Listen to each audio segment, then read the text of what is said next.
So far, what we have done in this Kaivalya Upanishad,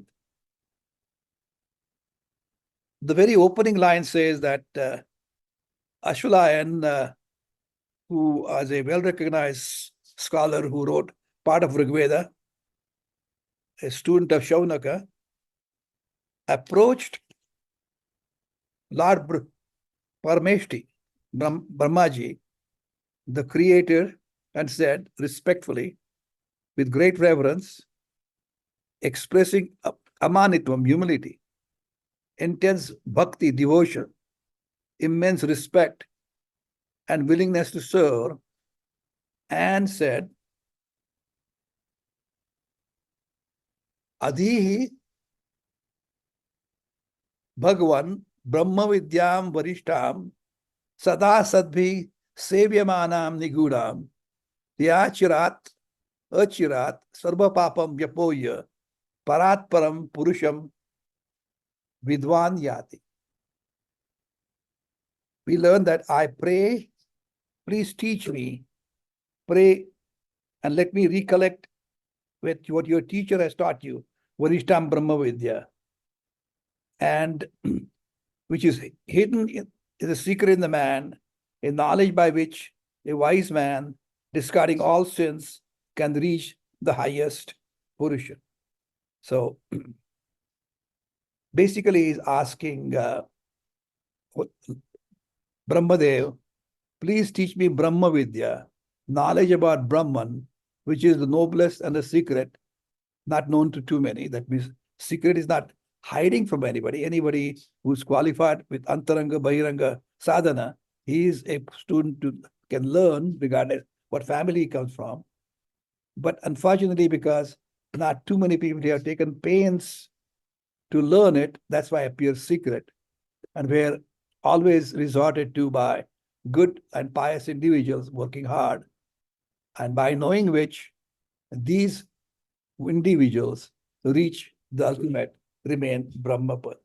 So that is how we started in the last couple of sessions. And finally, in the last week, we had a nice, strong discussion where we talked about Tasmai Sauvacha Pitamasya Shraddha Bhakti Dhyana Yogat Ave. Basically, good teacher will answer, like Sri Krishna does in Gita. A question is asked, the very first verse itself covers the entire answer, and then he continues to elaborate that answer. He said, may you learn that Brahmajnan, Shraddha Bhakti Dhyana Yogat Ave. You know that Brahmajnan through total trust in the teachings of Guru, Shastra. So you need a complete Shraddha. But remember, Shraddha, verifiable Shraddha. You have to get through the studies and confirm that initially you jumped into it with Shraddha, but you verified it through personal experience. In addition, Shraddha, through intense commitment and earnestness to learn that Brahmajnan, Bhakti. And finally, through meditation, culmination of Shravana, Manana, Nidhyasan into the knowledge. So he suggested that following three basics, steps rather, Shraddha, Bhakti, and Dhyan, may you earn that particular thing that you're desiring. So he basically outlined the methodology so that that individual who is requesting it respectfully will be able to get that Brahmajnan, which will be self-verifiable through personal experience for that students. He commented about having unverifiable and verifiable belief, and this is something that is, the teacher is telling that this be a verifiable belief. You start accepting without understanding fully, but go through the careful studies and verify it yourself. Then only this is the way our teachers have taught us. And as I mentioned last time, the teacher does the foundational knowledge. Acharyat padamadatte, padam shishyam swamedhaya. Sabrahmacharibhya padam, padam kalakramenacha. But without that foundational knowledge, which is said by the teacher, That means when foundation is laid strongly, powerfully, accurately, perfectly, and then an individual with his own efforts, support from other individuals in the friend circle, satsangatve, nitsangatva, and over a period of life experiences, he or she is able to personally experience it and confirm that shraddha that he initially jumped to learn that knowledge. So basically, shastrasya guru vakyasya satya buddhi avadharana iti shraddha. Now, that is the 22nd, 23rd verse, if I remember, Vicharami. And then Shankaracharya continues in that, Ya Shraddha Kathita Sadvi Yaya Vastu Palabhyate. 25th verse. By that alone, reality becomes manifestly clear. So that's exactly what Shankaracharya emphasizes in Vivekcharani. Without that initial Shraddha that Anand was discussing, asking very much strongly yesterday's, last week's discussion, without that, without jumping into it, you're not able to complete that education.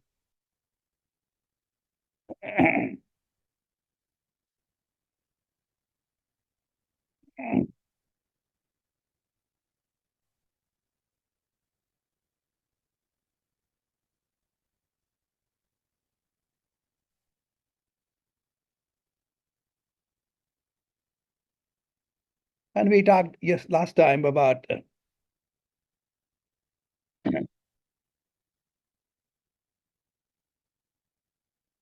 another definition of bhakti is swaswarupa anusandhanam bhakti iti abhidiyate. Swaswarupa anusandhanam bhakti iti abhidiyate. Single-pointed devotion is essential requirement for the constant endeavor to live up to one's true real nature. That is also a 31st verse in Vivek Churamani. So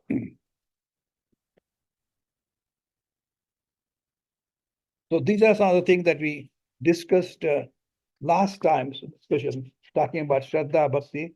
And Prasanna was kind enough to emphasize the value of Nididhyasan as talking about Shravana, Manana, Nididhyasan, that we'll go in greater detail as a subsequent part of this particular Upanishad is being discussed.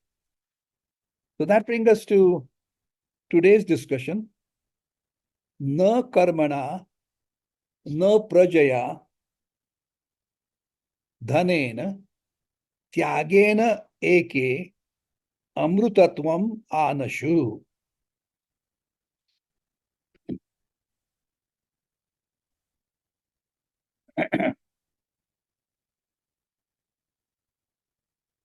Let's take one word at a time. Eke amrutatvam anashu. Eke amrutatvam anashu. A few have attained immortality. Eke amrutatvam anashu. Na karmana, na prajaya, na dhanena. Na is adhyarudhya. Not by efforts, karmana, not by having prajani, prajaya, and not by wealth.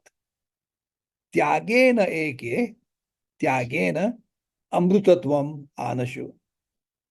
But have attained immortality by renunciation alone. Amrutatvam, immortality alone.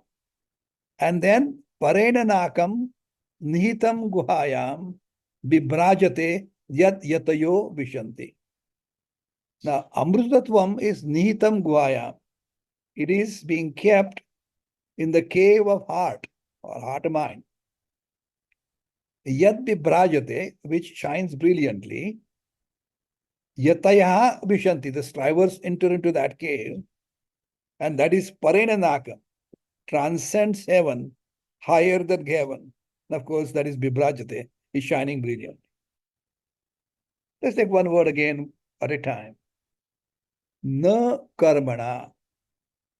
Because typically, when you perform an action, that action is performed having a Ichcha Shakti, suggesting the body to perform the Kriya. But when we perform that activity, there's a typical tendency of the sense of ownership to the individual. And when the sense of ownership there, that is not conducive to getting the true knowledge that we are seeking. But even when guided by the teacher and a good friend circle, the person understands that this activity is offered to God, Ishvara Arpana Buddhi. Karma, you don't expect phala, karma phala sannyasa.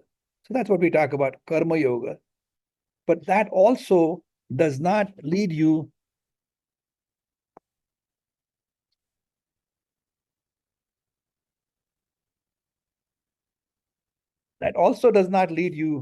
to ultimate obtaining of that amrita ghata inside the heart. Similarly, when we perform good rituals, various pujas and archanas in the temple or at home or in the temple, it gives us the merit, punya we call it. Doing social service also is a punya. All of them add up, but that is only taking it to a certain level of advancement. That is really allowing you to buy the merit tickets, or those people who are senior in this group will understand what I'm talking about, traveler's checks. You have enough amount of cash to buy enough traveler's checks to go on a long vacation. But once those traveler's checks are run out, you have to come back again to work hard and try to collect money to make those more traveler's checks. So again, as Sri Krishna says in 21st verse in the 9th chapter, Shine punyena martya lokam vishanti. After having exhausted all the good things that you perform, that good merits that you perform, ultimately you come back to martya lokam, because that was only good enough to get good, satisfying, enjoyable things in life. You go only up to the level of Swarga, but Swarga is not Brahmalok. I'll explain to you towards the end of the session this today. So we talk about na karmana.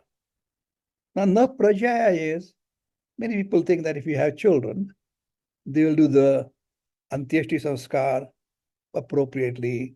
They will perform annual shraddhas, and all those things add to the longevity of the departed individuals in the heavens where they are. So you get an extension in the heavens, but that is not a permanent state where he reaches the Brahmalok. So he remains extra in the heavens, but that itself does not take you to the pot of gold we're talking about. Na dhanena, dhanena, typical 3 words in Marathi I use, and you can Sanskrit too, called Kamini, Kanchana, and Kirti. That means all the, material wealth can buy you or get you the pleasures of the body. Gold and wealth, Kanchana, and Kirti is the fame and name. But that is only, has a limited value, not good enough to get you the pot of gold that we're talking about here. For example, as Prasanna has told many times, the story of Vishwamitra, he reached up to the level of Vishwaratha. He became a Rajarshi, but he really had to go through a long process of penances up and down before Vishwaratha became Vishwamitra and reached the state of Brahmarshi. So again, what this particular verse telling is na karmana, na prajaya, na dhanena, amrutatvam anashuhu.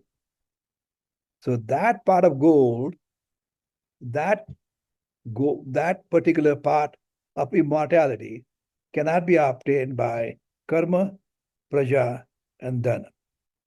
But he is not saying that you cannot get it, but he said Tyagena eke amrutatva manashu. So you can get that by tyaga, renunciation. Now, tyagena eke has to be carefully understood. Remember, I think the third verse of the third chapter, Sri Krishna says, Lokesmin dvida nishta maya prokta nayanaga jnana yogena sankhyanam karma yogena yogina.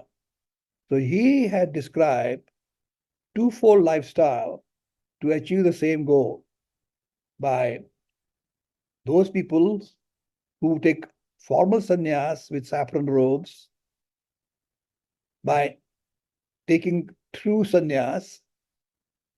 The other people, like us who are samsaris, do that by antar sannyas, by detachment, by preparing the mind to achieve the goals that we are talking about in this particular verse.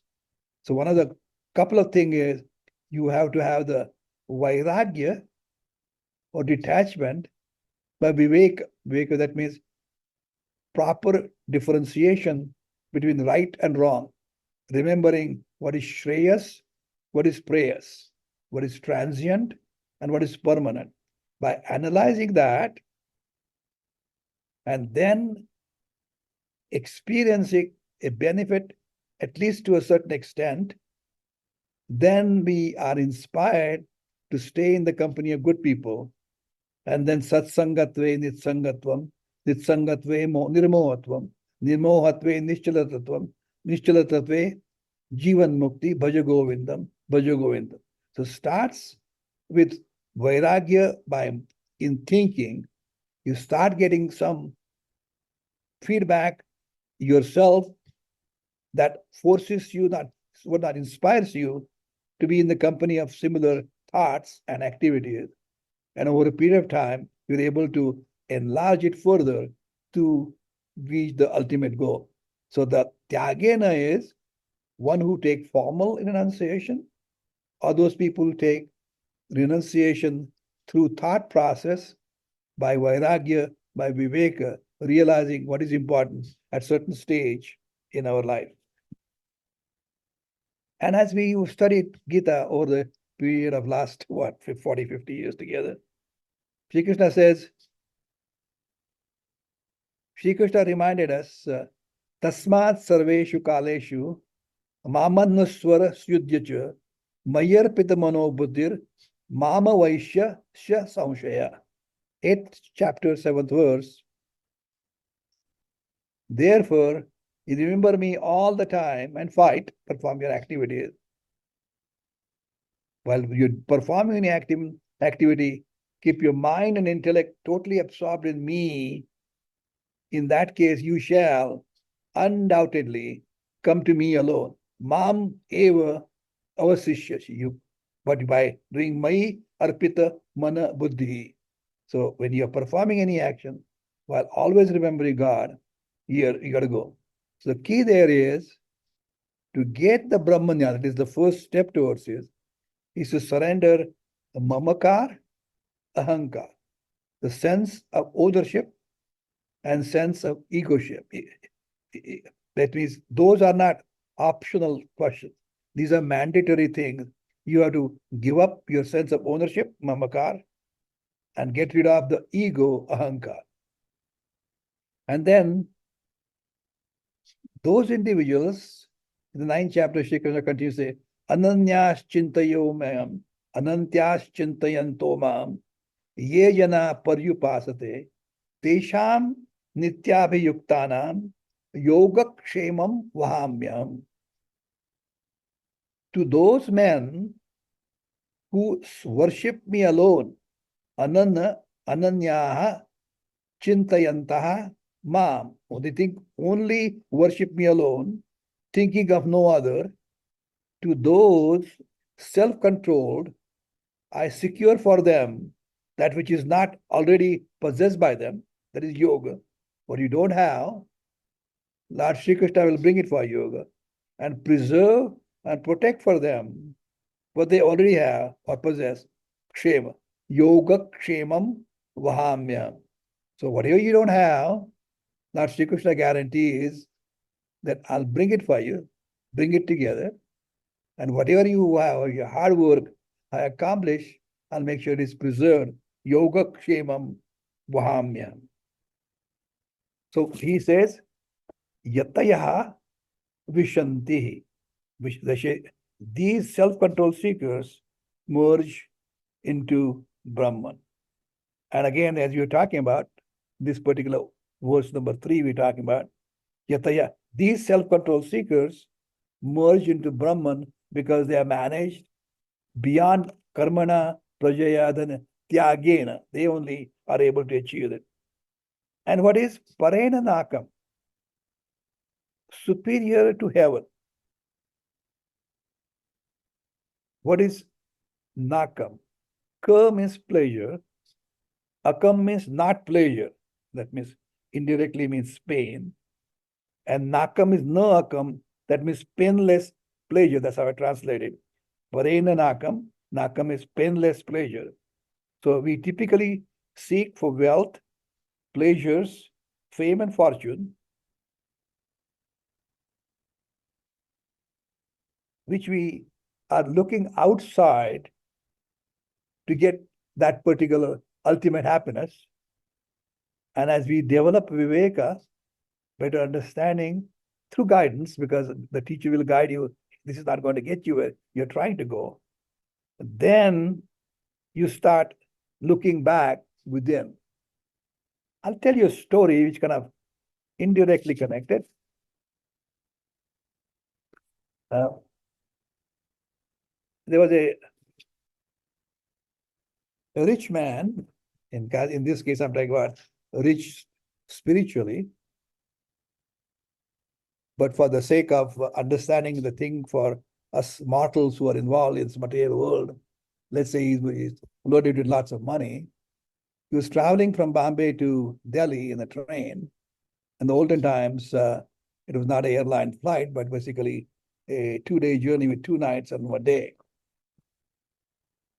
And he was traveling by first class, and in his compartment there was he and a gentleman got in the last minute, and he was well dressed, but he was one who had ill intention in his mind, with full knowledge that this guy is loaded.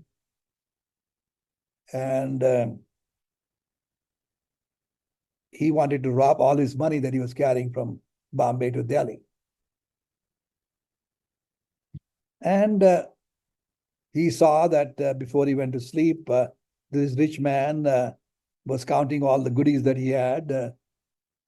And the young man, thinking, oh boy, I got a big thing coming my way, excited, went to the comfort room, freshened himself and getting ready for a big haul. In the meanwhile, when he got back, the old man had already gone to sleep. And this young man, so excited, went through everything that he could, that old man had brought with him, his luggage and everything else, and didn't find a darn thing. Frustrated he was. He went to sleep.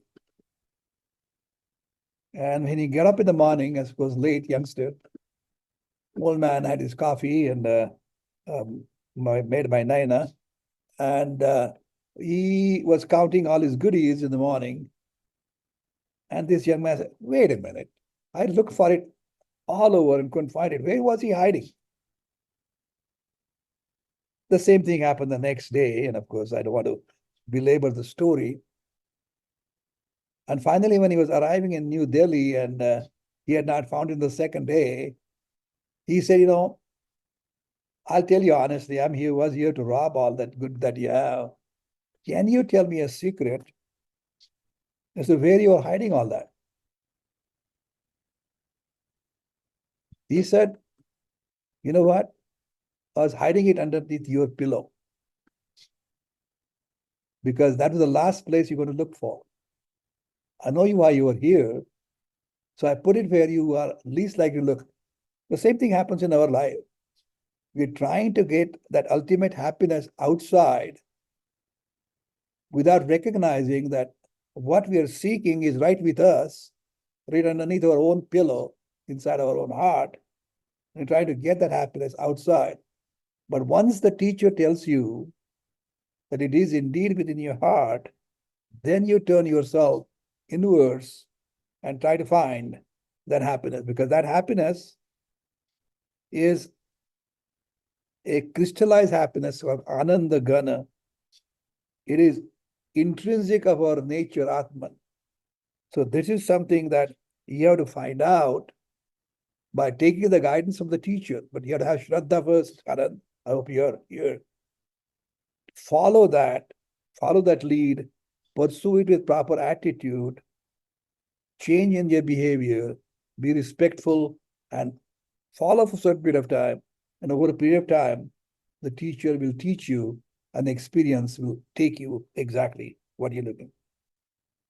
And again, if you remember, in the 8th chapter, Sri Krishna says, Abrahma bhuna lokaha punaravartino arjuna mamupetyu kaunteya punarjanma na vidyate. So he says, worlds up to the world of Brahmaji, Brahmadev, are subject to rebirth. But hey Arjuna, he who reaches me, hey Kaunteya, has no rebirth. That means one who is able to reach that part of goal which is right within your heart, that particular individual has no birth whatsoever. And then continuing the same verse, right? Just translating it.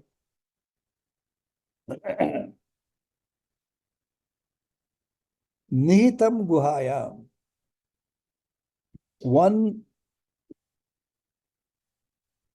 Once an individual is able to rise above one's ahankara and mamakara, the usual identifications which lead to our bondage, one seeks out to that true self, divinity or Brahman, which is all around me, in all within me, in the heart,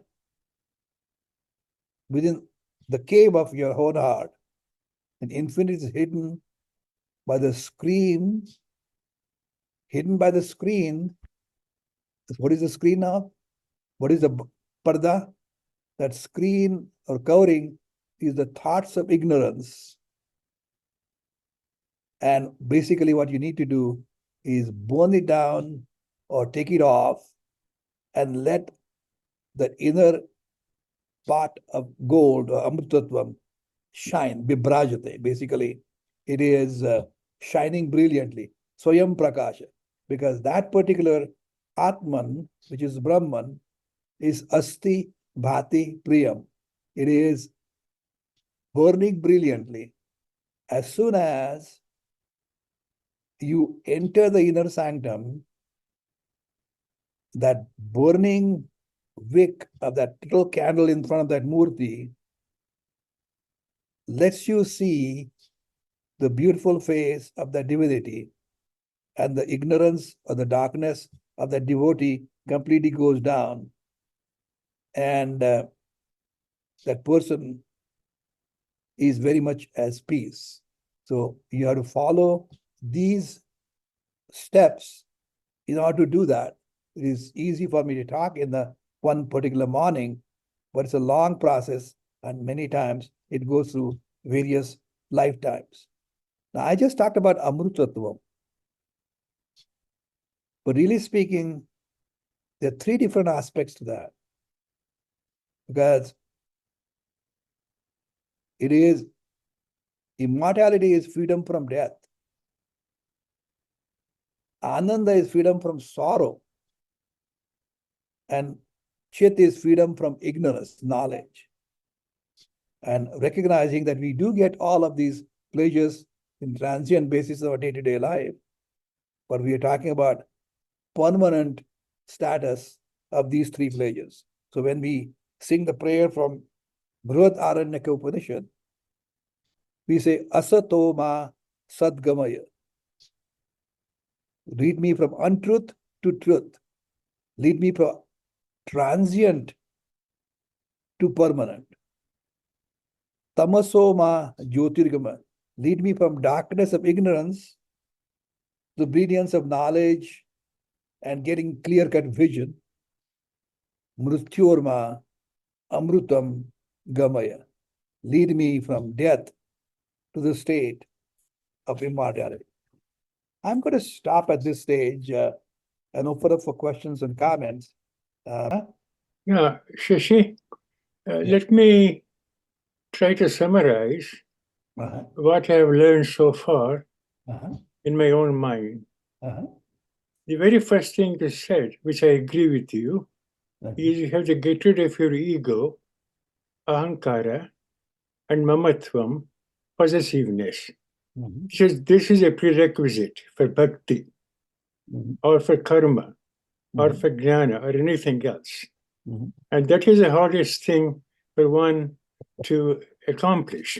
So it takes time to get to the status of manmana bhava madbhakto madhyaji mam namaskaru. It takes tremendous amount of conscious effort.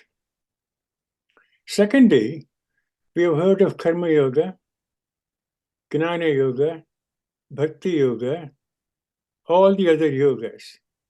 And what you said was the only path to mukti is through jnana. Basically, you're saying, is my way or the highway? And that's a problematic statement because karma yoga has been taught as one of the paths to liberation. Bhakti yoga is a path to liberation. Dhyana yoga is a path to liberation.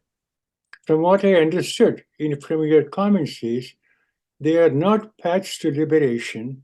They're only for chitta shuddhi, antakarana shuddhi. You must practice those things to clean up your mind, to receive the knowledge. Only when you receive the knowledge do you gain moksha. The troublesome problem for me is, Sri Krishna says in chapter 18, Sarva dharman parityajya mamekam sharanam vraja aham to sarva papebhyo moksha ikshami mashuchaha. Sharanagati, bow down to me, completely surrender to me. Give your entire life to my charge. All I am asking you is to have to give up your ego, give up your possessiveness, and consider me as the last refuge. And I will not abandon you. Name bhakta pranashyati, as Bhakti Krishna says. And that poses a problem. Who am I going to surrender to? If I am Brahman, is Brahman surrendering to Brahman? If I am an individual surrendering to Brahman, then there is a division. I am different from Brahman. The teaching from you is, you are not different from Brahman, you are Brahman. If I am Brahman, who am I surrendering to? That's a problem that has been plaguing me for a long time. I cannot reconcile the two statements. One seems to contradict the other. I'll stop here. Good question. The key to understand, as my teacher always taught me, was all these paths arrive to a certain state, but they still have to go through the arc of knowledge. So your mind is prepared through Karma Yoga, you're right. Your mind is prepared through Bhakti Yoga by Sharanagati to Sri Krishna. Mind is prepared by doing all Bhakti Marga, Karma Marga, and all different methods, Raja Marga, Raja Yoga, doing meditation. But that prepares your mind. Then your mind is in a state of understanding the Brahmanya. Then you are able to get into that particular cave where the gold is kept. So you indeed become one with it. When Sri Krishna says, in this world of conflict, samsara, if you are overwhelmed with your day-to-day activities, you give up yourself to me, mamekam sharanam bhaja. Give up all those activities that overwhelm your mind, I'll direct you. That is right.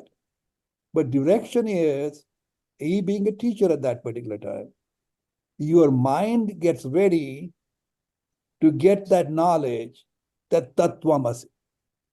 So you have to get ready by different technologies, your aptitude as an individual. But that is the misconception, that we have different methods of achieving the goal. No, my teacher emphasized it. You prepare your mind by different ways. But once you reach a certain level of launch pad, but ultimately you have to go to the arc of knowledge.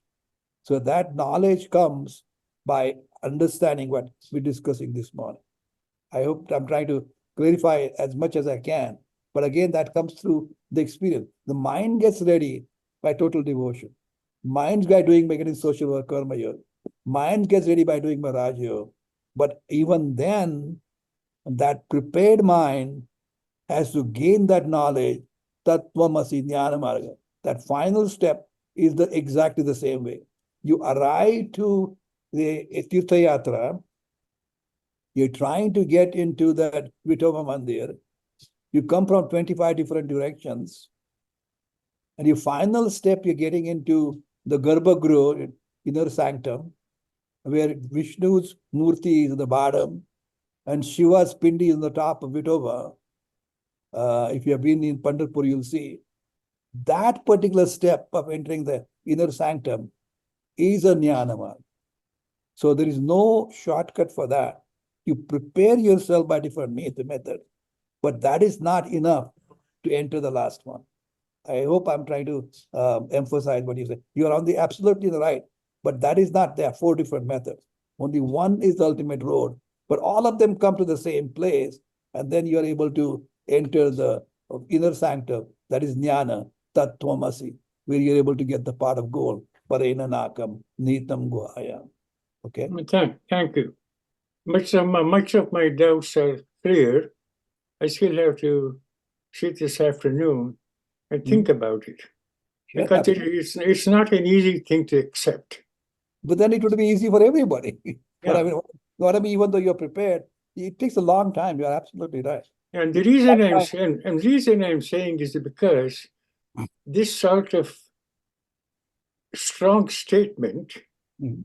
either you follow jnana to gain moksha or you are lost, leaves out millions and millions of people who have no knowledge of Upanishads, who have no knowledge of Tattvamasi.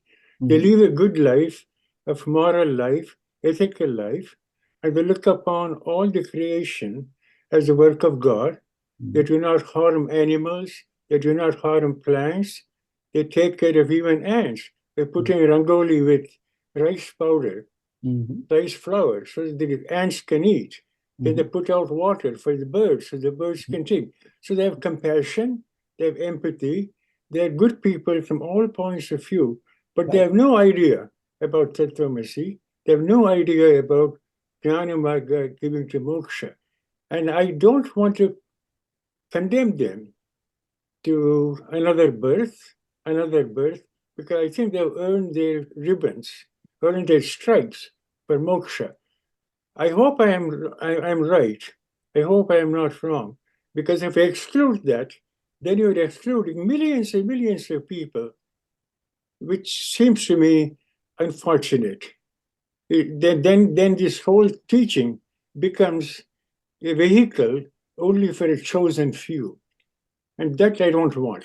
I don't want this teaching to be the vehicle for all, not for a chosen few. As we go along, I think I'm glad you're mentioning this, because you really have to go through that in your own mind. As you continue to understand that topic further, you'll realize that you enlarge your vision to such an extent, you become sarva bhutatma bhutatma. You're able to see not only tattvamasi, but you're able to see exact identity with all other living entities around. You encompass them. For example, once you start taking breath in and out, that we can several discussions about. When you're saying so hum, taking the breath in and out, the breath that you take in and the breath that put out is not yours alone. It is shared by thousands or millions of other people around the world.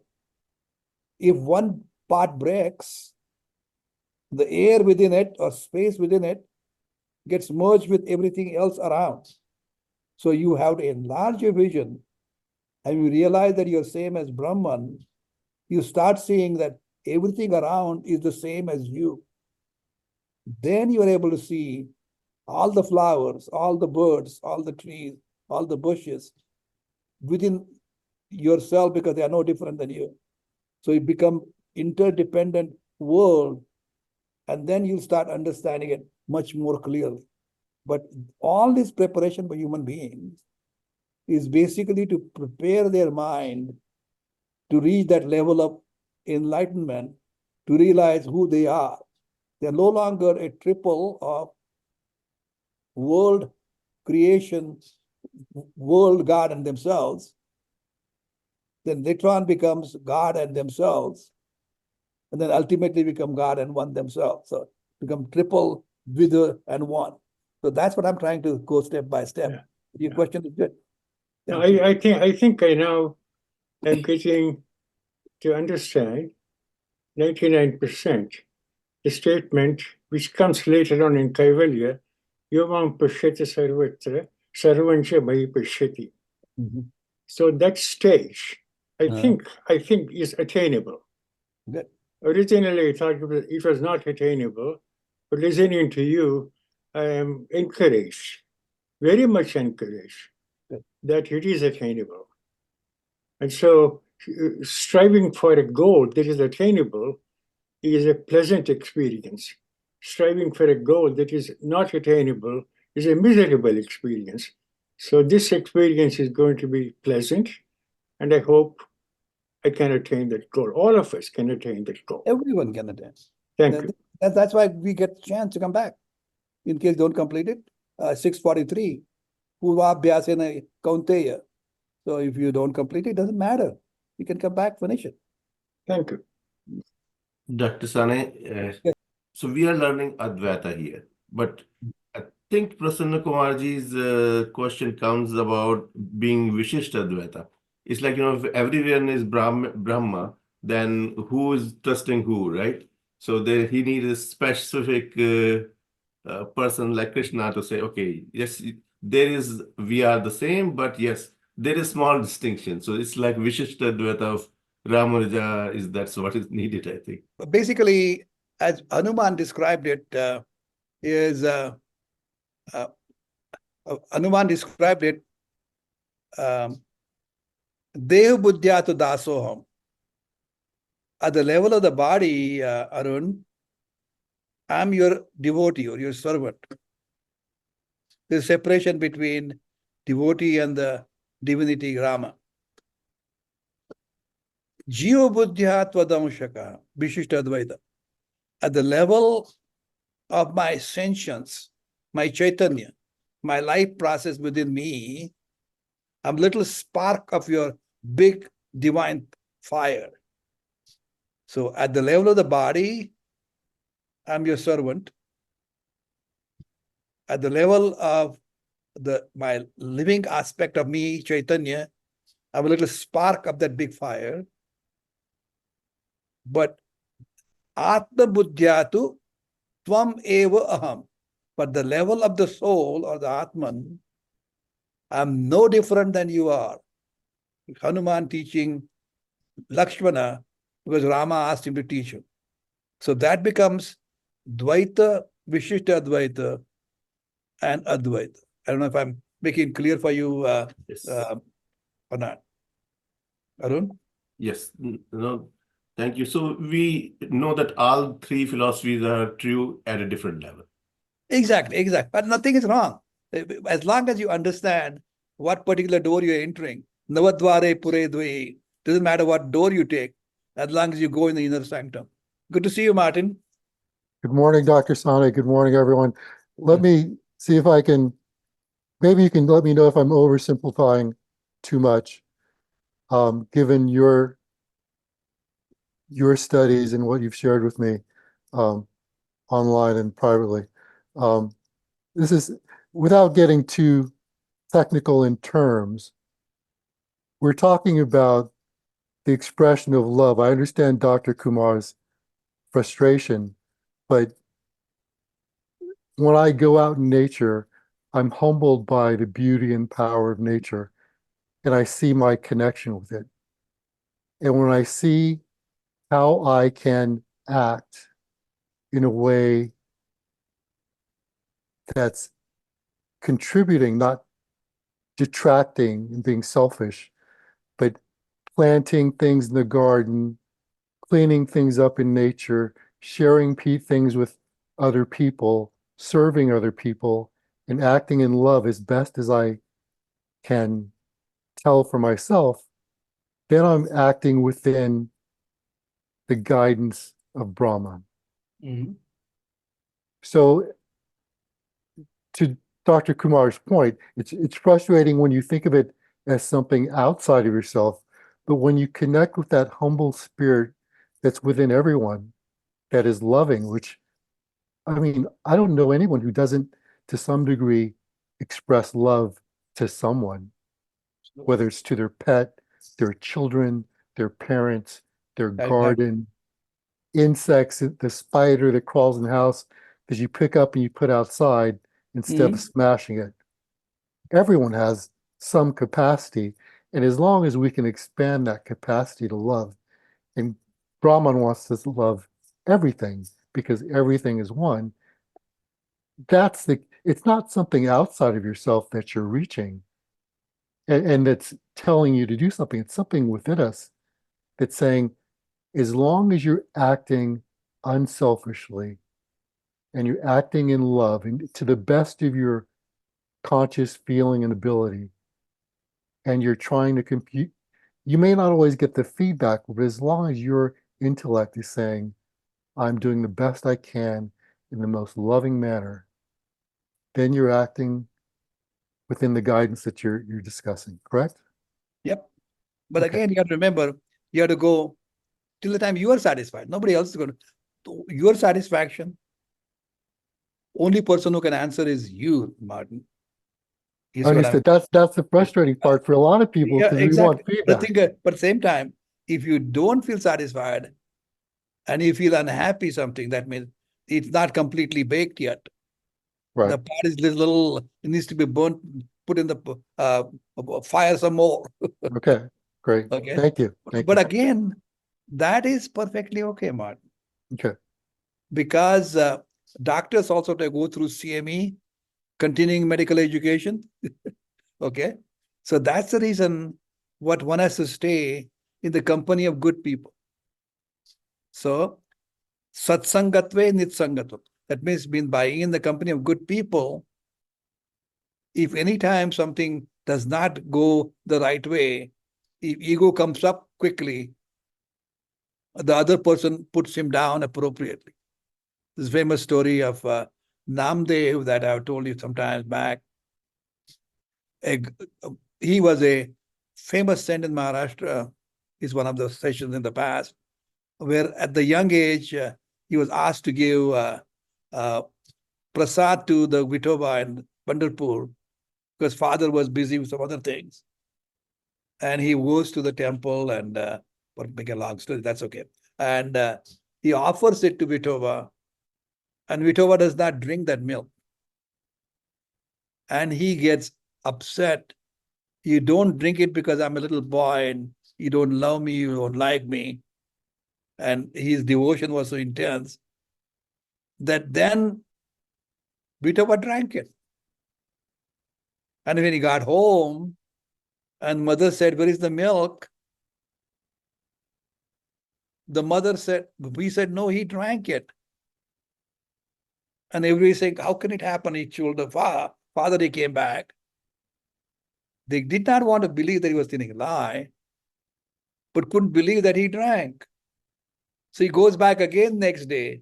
You see, if you don't drink now, the people will think I was lying. Please help me. And he drinks again.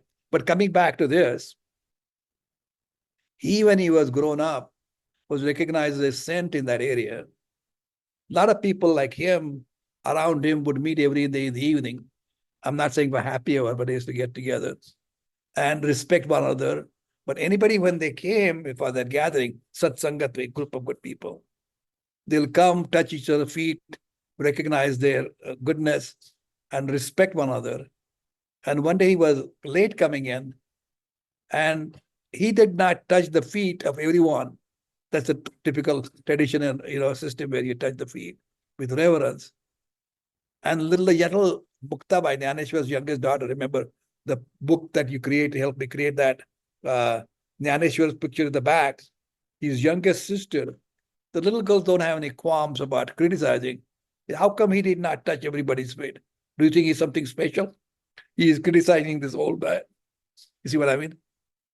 And then they called the oldest guy in the group to find out if everybody was okay or not. And he being a potter, how does a potter find out if somebody is okay or not?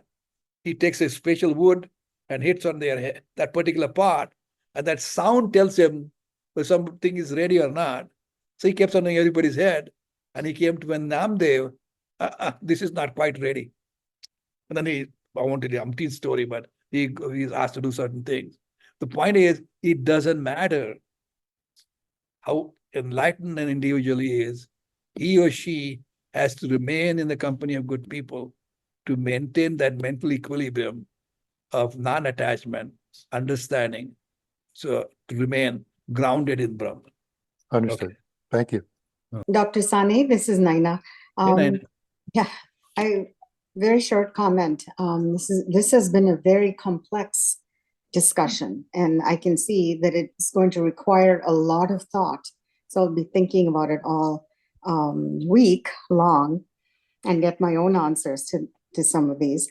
But it seems to me that the sannyas path is very direct. And I'm not saying it's easy. It's not at all easy. But the household track seems even more complex because you have to go through all of this material world and the stimulus around you and whatnot, and then get to that dispassion and then finally renouncement, and meaning, they're both equally difficult, let's just say. But Dr. Prasanna Kumar has been very, very crystal clear in what he was saying, and I also believe that it is not something to be discouraged if you don't attain this, because if it's just stacked against you, how will you ever reach what you want to reach? But I see your point where you have many lifetimes to get closer and closer until you make the final leap. So anyway, just my thoughts about what I got out of this, extracted from all of this. And Naina, your comment is right, but everybody's mental attitude, composure is different. Somebody are suited with samsara, some people are suited with sannyasa. Now remember, sannyasa is challenging, trust me. I've experienced in the past, where there's so many, but as soon as you put on a saffron robe, people think you got the knowledge. Then you get too many temptations. People start asking for some favors that you are unable to deliver. And that is a challenge by itself. Sure, you have no other responsibilities to do besides continue your studies. Hopefully you get a good teacher to guide you. But the point is, every road has its own challenges. Not one thing is better or other. It depends on the individual mental makeup. I personally did flunk the last exam last time by sannyasi, but I think this way I could make mistakes in my life as samsari and hopefully improve on it. So everybody is different individual, so don't worry about it. Don't think their life is full of roses. No, thorns more likely. Mm-hmm. Anyway, thank you. Mm-hmm.